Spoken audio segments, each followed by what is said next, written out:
ఒక ఉద్యోగం చేసిన ఒక వ్యక్తులకి కూడా ప్రాణ రక్షణ, ఒక మానవ రక్షణ లేకుండా సనాతన ధర్మం కాపాడతాను అని వచ్చిన సన్యాసి ఎక్కడున్నాడో మాకు అర్థం కావట్లేదు.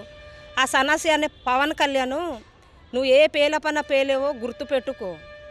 ఆ ఒక్క మహిళకి ఇలాగ జరిగిందంటే నా ఒక పక్క చెవు కోసుకుంటాను, ఒక పక్క మీసం గీసుకుంటాను అనేసి నువ్వు మీసలు తిప్పిన మొనగాడు మొగోడు ఎక్కడమ్మా దాక్కుంటున్నావు?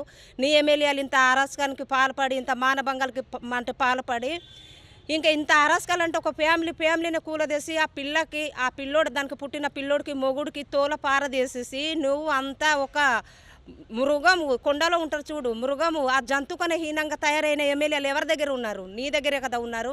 పవన్ కళ్యాణ్ నువ్వు వెంటనే తక్షణమే నువ్వు శ్రమపన ఈ రాష్ట్ర ప్రజానికానికి కోరి ఆ ఎమ్మెల్యేకి తక్షణమే నువ్వు చర్య తీసుకోవాలని మా డిమాండు. వైఎస్ఆర్ పార్టీ తరఫున అనకాపల్లి జిల్లా నుంచి మహిళలందరూ భారీ ఎత్తున, ఇంకా ఇది ఉద్యమాలు ఎక్కువ అవుతుంది, భారీ ఎత్తున చేయవలసిన పరిస్థితులు ఉంటుంది. ఖబర్దార్ సన్నాసి అంటే సన్యాసం పుచ్చుకుంటావో మరి ఏం చేసుకున్న సన్నాసి అయిన పవన్ కళ్యాణ్ గారు ఒళ్ళు దగ్గర పెట్టుకొని ఇప్పటికైనా మంచిగా నీ ఒళ్ళు దగ్గర పెట్టుకొని మీ ఎమ్మెల్యేలకు ఒళ్ళు దగ్గర పెట్టుకొని పనులు చేయమన్నాయా? నువ్వు ఎవరి మీద అలాగా అంటూ జులుం చలాయించేసి అంత అత్యాచారాలకి పాల్పడి అంత ఉద్యోగస్తులు నీకు ఒక బానిసలాగా ఒక మహిళలు కనబడుతున్నారు. అలాగే దీని సందర్భంగానే వైఎస్ఆర్ పార్టీ ఉన్నప్పుడు 30,000 జనాలు కిడ్నాప్ అయ్యారన్నారు. ఆ మహిళలకి కూడా నువ్వు తక్షణమే తీసుకురావాలనేసి ఈ డిమాండ్ ప్రకారంగా ఇప్పుడు కూడా డిమాండ్ చేస్తున్నాం. మంది కూడా ఎక్కడున్నారో నువ్వు చూపించవలసిన బాధ్యత డిప్యూటీ సీఎంగా నువ్వు ఉన్నావు కాబట్టి సనాసి నువ్వు ఎక్కడున్నా సరే బేగ అర్జెంట్ వచ్చి ఆ 30,000 జనాలకి కూడా తీసుకురావాలని మనస్ఫూర్తిగా కోరుకుంటూ, ఇది ఇక్కడితో ఆగదు. ఈ అనకాపల్లి జిల్లా నుంచి పెద్ద ఎత్తున మహిళలు మళ్ళీ దీనికి తీవ్రమైన ఉద్యమాలు మేము మళ్ళీ ఇది ఉంటుంది.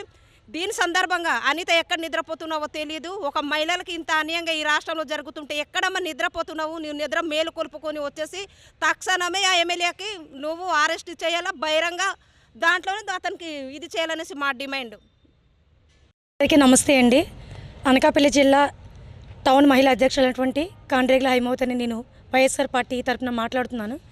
ముందుగా జనసేన పార్టీ కోడూరు ఎమ్మెల్యే అయినటువంటి శ్రీధర్ గారికి అసలు కొంచెం ఆలోచించి చేస్తే పని బాగుంటుంది. ఏదైనా పెళ్ళి చేసుకొని ఏదైనా వ్యవహారం చేస్తే బాగుంటుంది, కానీ ఏదో మీరు ఎమ్మెల్యే అయ్యారనే ఉద్దేశంతో ఒక చిన్న మెసేజ్, కంగ్రాచులేషన్స్ అనే ఒక మెసేజ్ని ఫేస్బుక్ ద్వారా పెట్టేటువంటి ఆ మెసేజ్ని మీరు అనువుగా తీసుకొని మగదిక్కు లేరు అనే టైంలో మీరు ఇలాగా వశపరుచుకోవడం, 4-5 అభాషణలు చేయించే వరకు తను వాడుకొని ఇప్పుడు మీరు వదిలేయడం అనేది ఎంతవరకు సమంజసం? మీ పార్టీ అధికారంలో ఉందనా, లేకపోతే అధికార పార్టీ మన వైపు ఉందనే ధైర్యంతో మీరు ఇలా చేయడం అనేది కరెక్ట్ కాదు. ప్రజాప్రతినిధిగా మిమ్మల్ని ఎన్నుకున్నందుకు మీరు చేసే పనులు అనేవి ఇవి బాలేవని మనస్ఫూర్తిగా మేము మా మహిళల తరపున చెప్తున్నాము. ఆయనకి మేము గట్టిగా బుద్ధి చెప్పాలని మేము ఈ యొక్క పార్టీ ద్వారా వేడుకుంటున్నాము.